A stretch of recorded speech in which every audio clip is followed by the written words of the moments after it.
provide some clarity about that 6.7 billion pesos reported by the AMLAC sa House Justice Committee. Is it true that the lawyer of Attorney Manasseh Carpio was saying that there was apparently a system glitch doon sa bangko na imbis na 2 million ay 2 billion yung nailagay? Well, again, you have to clarify that, no? That was in the AMLAC report, sure. But I think as far as the AMLAC was concerned, they just noted it. So, kumbaga, when they submitted the total transactions, it did not include that correction as yet.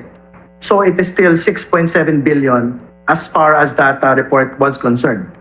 But even assuming, sige na, we can grant it na the 2 billion of Attorney Carpio became 2 million as a result of a system glitch. It is still 4 billion. Hindi ba? And again, that will still be judged against the 88.5 million SALN in 2024 of the Vice President. Talking about the scale of financial transactions of the Duterte Carpio couple. So even if there was, for the sake of argument, there was a mistake in encoding, instead of 2M ay nailagay 2B, basically you're saying the 6.7 still amounts to about 4.7 billion pesos. Tama po yun. Malaki pa rin ho yun. No? So, kumbaga, it is still not commensurate to the financial profile of two lawyers, public servant, and a couple with losing businesses as far as their financial statements are concerned. No? Right. And yun nga, and sa totoo lang, we have to look deeper into the glitch itself kasi it wasn't just like one transaction. It was these were transactions over the course of, I think, a year and maraming beses ho eh. So, ibig sabihin, are we saying that the glitch happened over the course of several months? Hindi ba? So, and there should isn't that a cause for concern as well? And there should be a clarification also from the AMLAC regarding that. Congressman, I remember that with regard to the SALN, ito nga po yung binabangga dito sa AMLAC report. And you said, sige, for the sake of argument, kahit na yung 2 billion ay dapat 2M lang, meron pa ring 4.7. I recall, during one of the last hearings, I think pagkatapos na po ninyong after voting rather sa probable cause, you made a manifestation to ask the Civil Service Commission, was it, to be able to give light into how SALNs are supposed to be submitted, whether or not the cash on hand or cash in bank can be put or placed doon po sa various. I remember you were saying that, and then Congresswoman Jinky Luistro was basically saying nakapagboto na tayo regarding that. But do you think that's still very important to actually find out and shed light on? No, ang nangyari po doon ay the CSC is being requested to file a position paper on the matter para explain mo nila kung tama nga ho ba yung pagkakasulat ng ganun pong SALN. Kasi I think kahit dun sa mga accounting measures, no, ang pinapakita ho talaga dun dapat yung cash on hand, bank deposits, hindi ho talaga dapat yun kinokommingle dun sa others. No? More particularly dahil sa SALN law, very specific ho talaga yung pagkakabanggit dun sa cash in hand tsaka cash in bank. No? So, we will wait no, kung magsasabit po yung CSC, yung kanila pong position paper on the matter. But I think that was approved, and I think there is a pending request from them. Yeah, okay. So, I guess at some point you might be able to raise this so that there could be some clarification on this particular issue. Another thing that just I was thinking about, Congressman, was that during the committee report, which was done Monday ata, the chairperson had submitted, supposed to be the committee report, and furnished everyone a copy. And that was the time that Congressman Shel Diokno, Congresswoman Laila De Lima had manifestations, and I think also Congressman Tino, na merong mga palitan na certain portions ni Huba. That's why there were times that nagkaroon po ng recess, to which the chair agreed. Okay. My question there is, could that pose a problem in the end? Do you see that as a possible flaw or problem that the defense can use for any violation of any sort, sir? Tingin ko hindi naman kasi yan naman po yung kagandahan ng deliberative process. No? So, lagi hong may first draft and during the committee proceedings, that is the time when members can actually introduce amendments and revisions to the articles of impeachment, the resolution, and the committee report. So, tingin ko naman wala akong magiging problema doon. For as long as, syempre mabibigyan po ng kopya lahat ng mga miyembro at yung po nga pangalang Pangulo, consistent with the requirements of the Supreme Court. The committee report, its attached resolution setting forth the articles of impeachment. Okay. All members were given supposed to be a copy today, no, sir? Yes, I think, I haven't seen lang my copy, but today dapat may kopya na po yung mga miyembro. And then, yung kopya po kay Vice President, ngayon din ho ba yun, together with the congressman? No, you have to vote on this first, tama ho ba? And then, tsaka po bibigyan ng kopya ang defense team? From what I understand, dapat may kopya na po ang pangalawang Pangulo. Alright. As soon as this particular committee report and all the other attachments, may padala po agad sa pangalawang Pangulo. Congressman, kung kayo po ay kukunin na miyembro ng House Prosecution Team in the event that you get the 1/3 vote and it is forwarded to the Senate, is this something that you would gladly do? Gladly is a bit of not something I would describe it. I think it's a duty that you have to undertake kasi you get elected to plenary, no? So if we get elected, then it is something that we will undertake as part of our work in Congress. Would you like to be part of it, though? I think it's something that we can do because, well, I'm a lawyer, so I think it's something that I can actually undertake. I was actually listening to a previous interview, I think from Congresswoman Luistro. Yung panel ho ba can consist of lawyers and non-lawyers? How are you seeing that? I think in previous experiences, lagi pong mga abogado, yung pong panel of 11. No? So, tingin ko naman mapupuno po yung 11 ng mga abogado. So, we don't have to change the previous experience that we had Okay. In previous impeachments. Who are the private prosecutors you think that can help the team of the congressman? Sino ang inyong nakikitang good fit? Well, wala pa naman mga pinal. No? I think bago mo pag-usapan yung private prosecutors, kailangan muna mapinal yung public prosecutors to an election panel. Pero I think may mga kausap naman na pong mga abogado na gustong tumulong. I think maraming mga gustong tumulong na mga private lawyers, law firms, no? Dito po sa impeachment undertaking.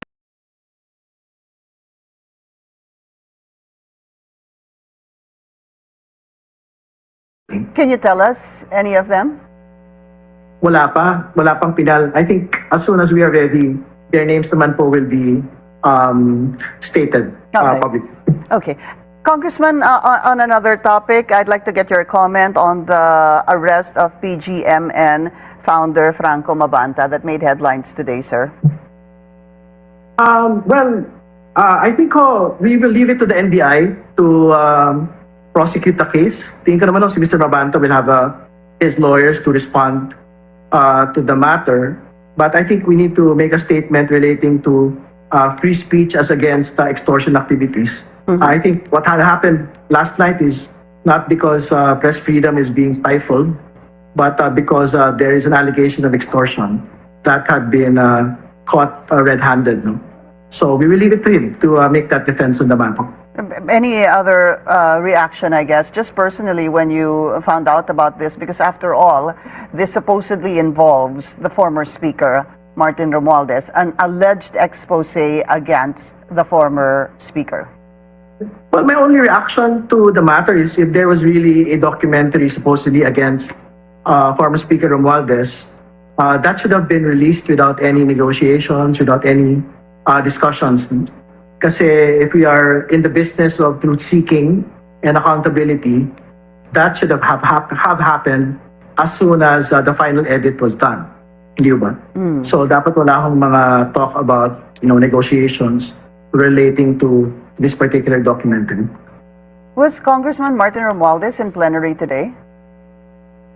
I didn't get to check, but we'll have to check actually. I didn't see him. Oh, you haven't seen him. All right. Well, anyway, just on a related, well, not really related, but you're also calling out PGMN for what you were saying could have been, well, could be fake news or disinformation regarding po doon sa Meralco bill, sir. Would you like to talk about that?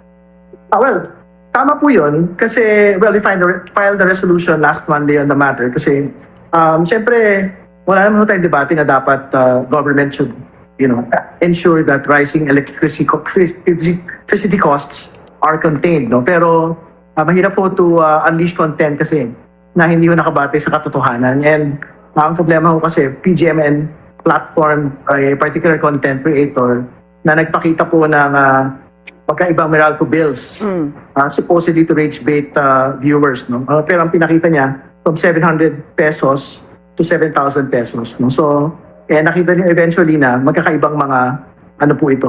Customer account numbers. Account numbers. Oo, yung CAN. So ibig sabihin, hindi yung talaga pwedeng based on truth eh. Yung pong ganitong mga pahayag. So you filed a resolution regarding this, sir? Sorry, I missed that. Tama po. Last Monday, there was a resolution looking into disinformation activities ng PGMN. I see. All right. Okay. Just on a last note, sorry, sir. What is happening in the House of Representatives between, I guess, the Rectos and Congressman Leandro Leviste, sir? They're fighting, is what I know. Siyempre, meron pong batuhan ng akusasyon. So, we will leave it to them to prosecute it. I think it's a Batangas level issue. But the Executive Secretary has also spoken about it. And he has denied everything that Congressman Leviste had said. But hindi ho ba si Congressman Leviste wants some sort of investigation into this by the House? I have to see if there's a resolution filed on the exact matter that he is talking about. All right. A couple of days ago, excuse me, you said 106 is all but certain and that the Vice President will be impeached next week. I know that really the minimum that you need is 106. But what are the numbers that you are looking at right now? Well, at the moment po, like what we had announced yesterday, the list that we have been seeing is around almost 200 already. Si Deputy Speaker Puno said that he is certain of 180. So that is the range that we are talking about. But I think what we would want to see on Monday would be votes of at least 215, equal to the impeachment vote in the first impeachment complaint. Do you feel that you will be able to reach that during voting? Tingin ko po, sobra sa 215 po yung maabot po in plenary. Kasi kung from yesterday, 200 na po yung pinag-uusapan ho natin bilang, hindi na ho masyadong malayo yung 215 eh. Okay. Doon po sa binabanggit po nating numero today. And then even the NUP's chairman, Congressman Puno, was saying that majority of their members are going to vote yes to the impeachment. But he also said, sir, that marami ding no kasi yun daw yung sinasabi ng kanilang constituents. What do you say to that? Wala naman ng problema. Depende naman ho sa bawat miyembro ho yung magiging batayan ng kanila pong pagboto. So, meron silang considerations relating to their constituencies, something that we respect, no? Pero syempre, the other members naman po will be voting based on the evidence that they had seen, no? So, ultimately, we leave it to each individual member to make that determination on whether to support or not support the impeachment. Which is actually their right. But of course, napag-uusapan din po dito yung political survival, hindi ho ba? Again, it is an impeachment proceeding that is political in nature. And there will be people who will vote yes because they believe it, yes because they want to impeach the Vice President, no because they don't believe it, or also no because they want to survive politically. What do you say to those who really think about their political survival in either voting yes or no during the impeachment of the Vice President? Well, we have no judgment on their decision kasi sila naman po yung makakapagpasya. Sa totoo lang, ano yung what is best for their political future. No? So, we leave it up to them. Sa totoo lang, sila po yung maging mapagpasya dyan, particularly for lawmakers in Mindanao. I think there is something, that is something that they're really considering when going into the impeachment vote. Would you rather your colleagues vote yes or vote no, rather than, of course, I know yes is going to be your vote, rather than them not showing up during the voting or abstaining? Again, the decision is really on them. No? So marami silang pwedeng gawin. They can vote yes, like what you said, no, pwedeng they don't appear or they abstain. So ultimately, sila po yung mapagpasya. I don't want to influence their vote on how. We will lay down the evidence to them, and if they are convinced by it, and if there are other considerations, it is them who will make the final equation on their vote. Do you feel it's a cop-out when they decide, let's say, not to show up or abstain? Ultimately, it is their constituency who will judge them for it. Whichever action that they will take, whether it's a yes or a no, they abstain or they absent themselves during the proceedings, I think there will actually be some consequences to it. And malalaki naman ho yung mga miyembro ng Kongreso. I think they would know the exact result and consequences of whatever action that they will take. Are there congressmen that are being threatened? Because Congressman Paulo Duterte was saying House members are being threatened budget allocations that could possibly be removed if they... Well, go ahead, well, sir. I've heard that statement, and again, I still challenge him to provide information relating to that. Kasi as far as the Justice Committee is concerned, we are convinced by the evidence. I'm quite certain a lot of our members, a lot of our colleagues will be convinced exactly by the evidence alone and don't need coercion or don't need like additional support from the House leadership. Even Senator Amy Marcos was saying that there are threats of FLR, ibig sabihin nun, hindi ilalabas yung pera, yung pondo para sa kanilang mga distrito, FLR at meron din na daw ngayong OMB, ibig sabihin posibleng kasuhan sa ombudsman. What do you say to that, sir? Alam po ninyo, sa totoo lang, all of these are extraneous to the impeachment vote. Hindi ba? Sa totoo lang naman, kung, for example, for the ombudsman cases, kung talaga naman may atraso ho yung mga kasamahan ho natin, irrespective of whatever vote that they will have, dapat kasuhan ho sila ng ombudsman, hindi ba? Kasi justice seeking naman ho tayo dito, and accountability seeking ho tayo dito. So that should not play a part in the equation of whatever vote will be by next week. Whether you vote yes, whether you vote no, basically you're saying kung merong kang pananagutan, ay dapat panagutin ka talaga. Talagang dapat itong gano'n. No? And pangalawa, yung pong sa mga FLRs na sinasabi, yung mga infrastructure projects ho na hindi ho natutuloy, tingin ko naman ho, wala na ho dapat kaso yun kasi tapos na yung budget eh. It's an executive implementation prerogative at this point. Hindi ba? Bakit makikialam pa yung mga kongresista dyan po sa mga bagay na yun? Kaya nga, sinasabi ko, all of these things that are being raised today, extraneous po yan to the vote itself.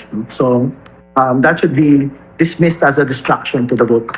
Meron din pong balita, Congressman Redon, na nagtatawag daw si Majority Leader Sandro Marcos. Meron na pong calls para magbilang. Do you see any, if it's true, number one, is it true? Number two, do you see anything wrong with that if it's true? Well, hindi pa ako tinatawagan ni Majority Leader Marcos. Hindi rin ako tinatawagan po ng Minority Leader po namin. What I know is that meron po mga caucuses at the moment. No? So the House leadership is talking to the different parties, talking to the parties coalition. For example, explaining the impeachment proceedings to them. Pero from what I remember from the meeting, wala pong instance in which the leadership was basically coercing members to vote in whichever manner. So I think that needs to be stated for the record. Do you think that the recent Pulse Asia survey showing the Vice President Sara Duterte still leading, if it was a one-on-one, Sara and Senator Raffy Tulfo tied at 46, and another survey was that kung dalawa po, VP Sara and Mayor Lenny, si VP Sara nasa 51, at si Mayor Lenny Robredo ay nasa 43. Do you think that's something that yung mga kapwa congressmen ninyo will take into account? I think they are making a mental note of it, no? Pero again, alam po niyo, 2028 is such a faraway place to be in. You're still in 2026 today, yeah? You're not even midway to 2026, no? And you're 2027. Tingin ko po, that's a small mental note. But again, it will still be the overwhelming evidence that we had seen in the proceedings that will drive the vote on Monday. Mabigat po yung 6.7 billion. Hindi ho yun maliit na bagay in terms of scale as against the salary of the Vice President. There was something I read about that, Congressman. I'm not sure if you're able to read it or maybe you can